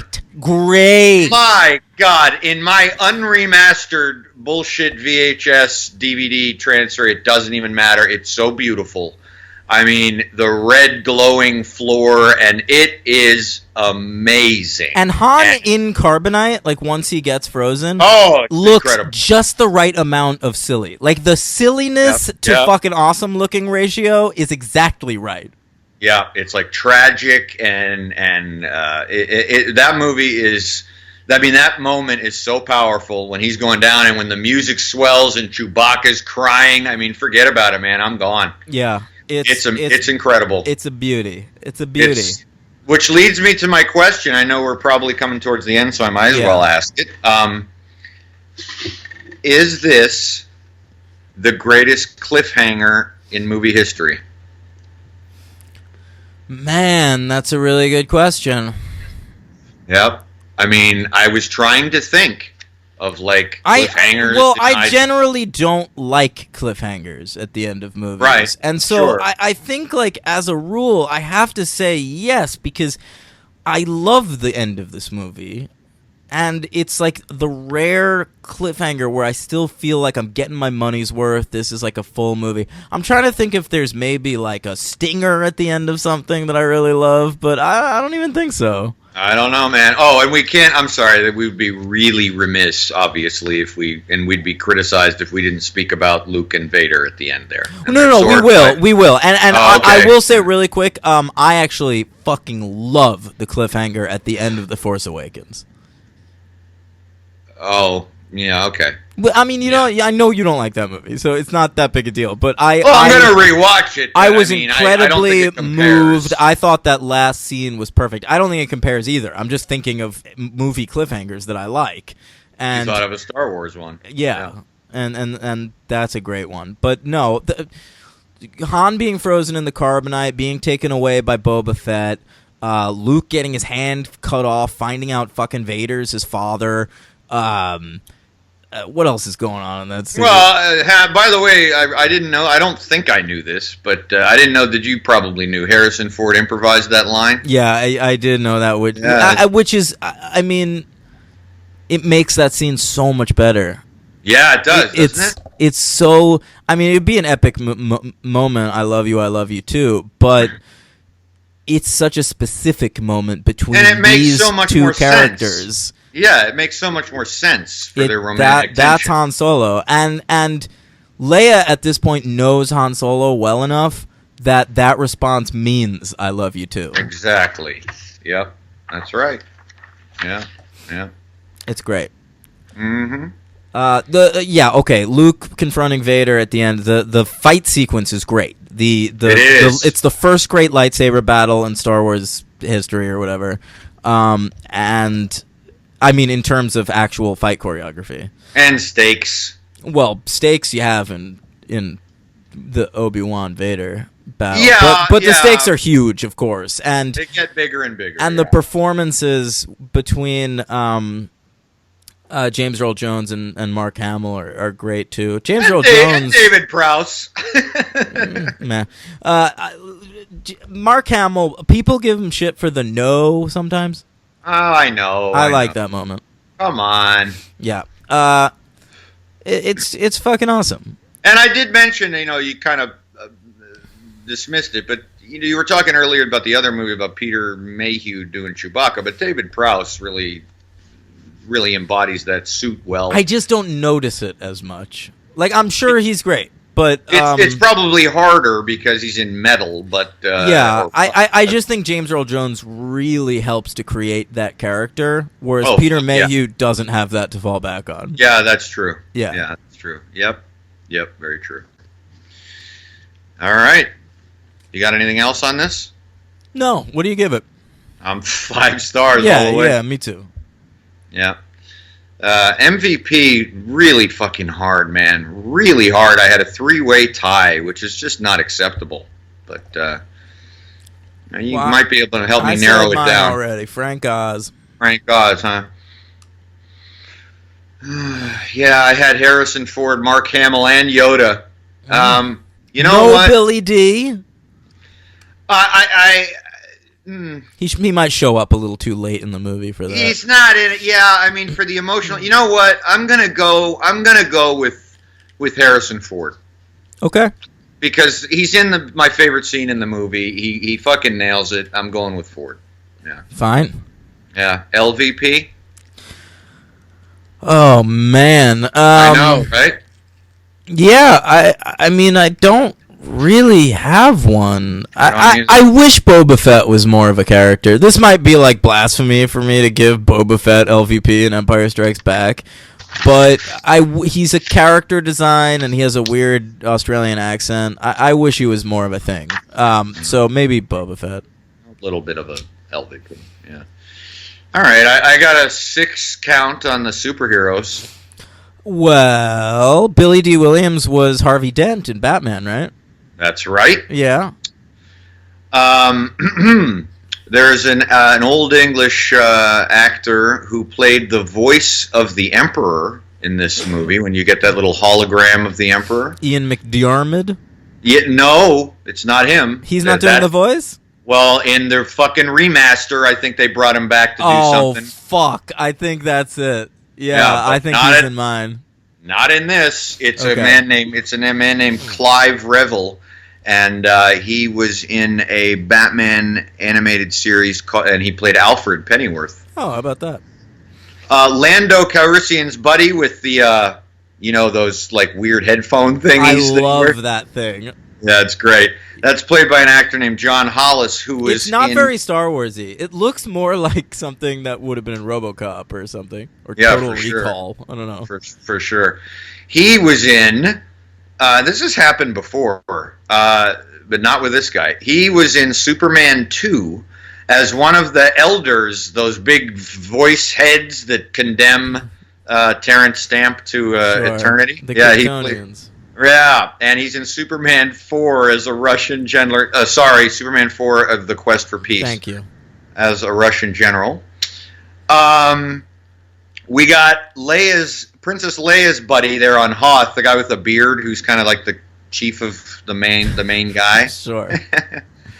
He was also in Superman, the movie, playing a chief of staff to the president. And the guy who gets killed when in the Hoth sequence with Luke, he's Luke's co-pilot, and he keeps yelling back, "Dak! Dak!" And he gets killed. Dak Rendar. Yeah, he's played by an actor named John Morton, and he is also in Superman 2. Okay. Playing a nobody. And somebody else. John Ratzenberger. Yep, Cliff from Cheers. Yeah, he is in Superman and Superman 2. He's also a voice in The Incredibles. Okay, doesn't count, but good catch. It counts. It's a Superman. Yeah. I'm gonna say lately you've been saying only Marvel and DC. But, no, I haven't. I've counted Dark Horse and stuff like that. But then why doesn't The Incredibles? Like, that is clearly a superhero movie. Because it has to be based on a comic book. You gave me shit when I said Zorro, because Zorro was like based on like a pulp magazine. But he's not a superhero. Like, The Incredibles, they have powers and shit. They're basically the Fantastic Four. Hey, all right. I've always said that the biggest box office draws in current modern day society are John Ratzenberger and Stan Lee.